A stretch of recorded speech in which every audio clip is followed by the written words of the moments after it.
इनके पास 4 दिन का आर्टिलरी का एमुनिशन है बस।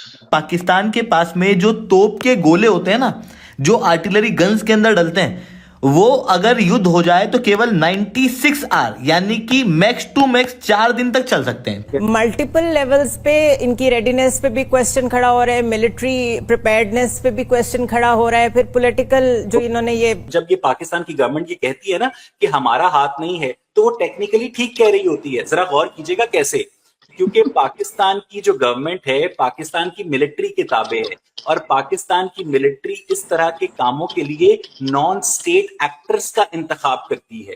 ठीक है, हम चाहते तो नहीं है कभी जंग हो, लेकिन मेरा ख्याल है कि हो भी जानी चाहिए, ताकि हमारा ये जो खुदकशी का शौक है ना, ये हम पाकिस्तानियों का ये पूरा हो जाए, और उसके बाद जो बचे वो शायद हेल्दी माइंड हो, वो सिविलाइज्ड बने। ये मुल्ला मुनीर को इसकी गर्दन से खींच के निकाला जाएगा बिल से, और इस कंजर से पूछा जाएगा, गिनती करवाएंगे बकायदा बिना कपड़ों के, इसे नंगा करके घुमाया जाएगा सड़कों पे, देखना। नॉन स्टेट एक्टर्स इन्फिल्ट्रेट करते हैं इंडियन टेरिटरी के अंदर। मुझे आप अजमल कसाब बताइए, जो हामिद भी जिसके गांव में पहुंच गया था, अजमल कसाब। मैं क्या बताऊं, हमारे तो पॉलिटिशियंस कन्फेस कर चुके हैं कि वो कुछ कराया, वो मुंबई हमले कराए थे। हम प्रोफेशनली इस टाइम पे तैयार नहीं है, because we are trained for counter insurgency, और सेकेंडली हम अर्बन वॉरफेयर के लिए जो है वो ट्रेंड है, तो we are not ready. Modi साहब ने ये ऑर्डर कर दिया है नेवल चीफ को, दिनेश के त्रिपाठी को, कि आप आर्म्स लोड कर दें, आप मिसाइल लोड कर दें और तैयारी। दोस्तों 22 अप्रैल के बाद से आज है 5 मई, अभी तक कोई भी काइनेटिक एक्शन भारत की तरफ से पाकिस्तान पर देखने को नहीं मिला है, लेकिन एक दिन आप सोकर उठेंगे और आपको पता चलेगा कि भारत ने पाकिस्तान पर चढ़ाई कर दी है। दोस्तों भारत की चढ़ाई की वजह से आज पाकिस्तान के एमपीज लंदन भागने की तैयारी कर रहे हैं। आप ये वीडियो देखिए। पहले पाकिस्तान की एक हिस्ट्री है इंडिया के अंदर इन्फिल्ट्रेशन करने की। ठीक है, आपके जो हाफिज सईद साहब इस वक्त जौहर टाउन लाहौर में महफूज बैठे हैं, वो आपके मुंबई हमलों के अंदर मुलव्वस हैं। आपके जो मौलाना मसूद अजहर हैं, इंडियन पार्लियामेंट के ऊपर जो अटैक हो चुका है, इससे पहले एक पूरी हिस्ट्री है जिस बात को आपके वजीर दिफा ख्वाजा आसिफ ने स्काई न्यूज के साथ बड़े संगीन इल्जाम आप लगा रहे हैं, बड़े संगीन इल्जाम लगा रहे हैं, लेकिन इंडिया की डीप स्टेट्स को आप कैसे जो है इग्नोर कर सकते हैं? आपको नहीं लगता कि इंडिया पाकिस्तान में घुसकर जो उनके नेशनल सिक्योरिटी एडवाइजर हैं वो खुलेआम और कहते हैं, दंदनाते फिरते हैं, जनाब हम तो पाकिस्तान में घुसकर मारेंगे। पाकिस्तान में जो दहशतगर्दी करता है वो कौन करता है? वो पाकिस्तान के लोग। मैं आपको याद दिलाऊं कि जब मार्च के महीने में क्योंकि अभी मेरे पास तो अमेरिका में अभी तक अप्रैल ही चल रहा है, आपके पास तो मई की सुबह हो चुकी है, तो जब मार्च के महीने में बलूचिस्तान में जाफर एक्सप्रेस के ऊपर हमला हुआ, तो अगले दिन आपके जो DGISPR हैं, वैसे ये DGISPR का ओहदा इंडिया के पास नहीं है, वहां अभी तक सिविलियन कंट्रोल जो है बरकरार है, तो उन्होंने ये इल्जाम आयद किया कि जाफर एक्सप्रेस के हमले में इंडियन इन्वॉल्वमेंट के हमें शवाहिद मिले हैं। क्या आपके DGISPR ने और क्या गवर्नमेंट ऑफ पाकिस्तान ने बलूचिस्तान की जाफर एक्सप्रेस के अंदर इंडियन इन्वॉल्वमेंट के जो शवाहिद हैं वो क्या मीडिया के सामने पब्लिक किए? क्या वो इंडियन गवर्नमेंट शेयर किए? तो मुझे यहाँ तक कि हम मेन स्ट्रीम मीडिया के ऊपर खुलकर इंडिया को ब्लेम नहीं कर सके। इसका मेरे ख्याल से आप जो इल्जाम ठहराएंगे वो इस हुकूमत को ठहराएंगे। नहीं, मैं ये पूछने की कोशिश कर रहा हूँ कि जब आपकी गवर्नमेंट ऑफ पाकिस्तान जो है जाफर एक्सप्रेस पर इंडियन इन्वॉल्वमेंट का इल्जाम लगाकर वो सबूत जो है इंटरनेशनल मीडिया को या सहाफियों को या इवन इंडिया को नहीं दे सकी, तो आप किस मुंह से तकाजा कर? मुझे एक छोटी सी बात बताएं सना, मैं अपना सारा केस मैं इंडिया और पाकिस्तान में किसी के साथ नहीं हूं, मुझे सिर्फ इतना पता है कि पूरे इंडिया के अंदर आपको हाफिज सईद का इक्विवेलेंट आपके पास है दस्तयाब? क्या मौलाना मसूद अजहर का या ज़कीउर रहमान लखवी का इक्विवेलेंट इंडिया में कोई शख्स आपके जहन में आता है? Does it ring bell to you?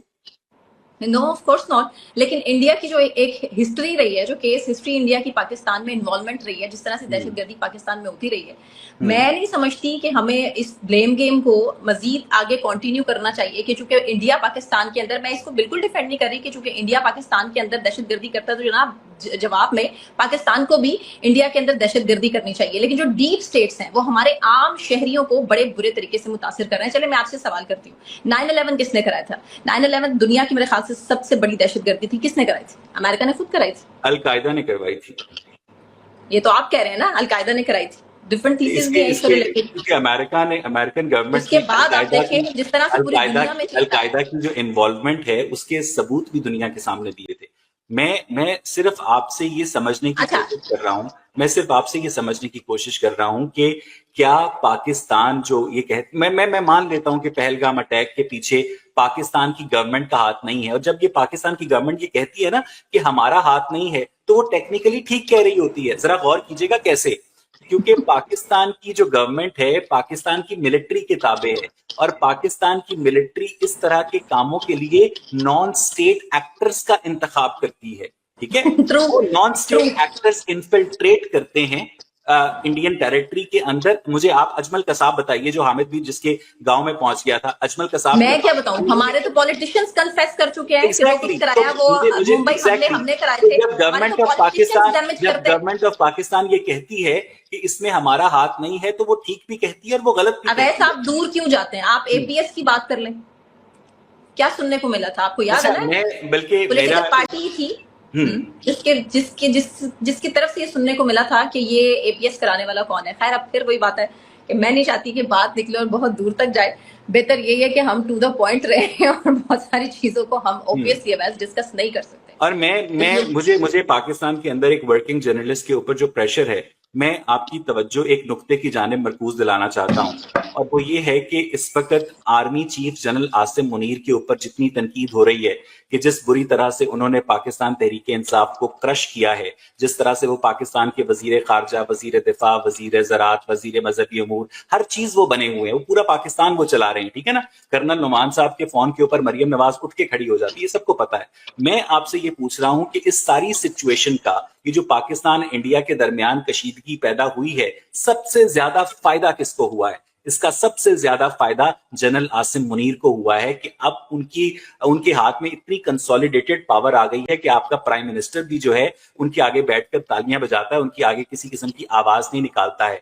जब वॉशिंगटन प्राइम मिनिस्टर की तो सिलेक्शन जब आपके वॉशिंगटन डीसी के अंदर मीडिया का नाम लेके मेरी दुखती रग पे हाथ रखा। दोस्तों, इसी बीच खबरें ये भी आ रही है कि भारत के प्रधानमंत्री ने नेवल चीफ को कह दिया है कि भैया अपने मिसाइलों में अब मसाला डालना शुरू कर दो, क्योंकि कभी भी हमें चढ़ाई करनी पड़ेगी, कभी भी ऊपर से ऑर्डर आ सकते हैं, क्योंकि तीनों सेनाएं कोऑर्डिनेट करके ये काम करेंगी। और इसी बीच खबरें ये भी आ रही है कि पाकिस्तान के पास 4 दिन का ही असला बचा हुआ है।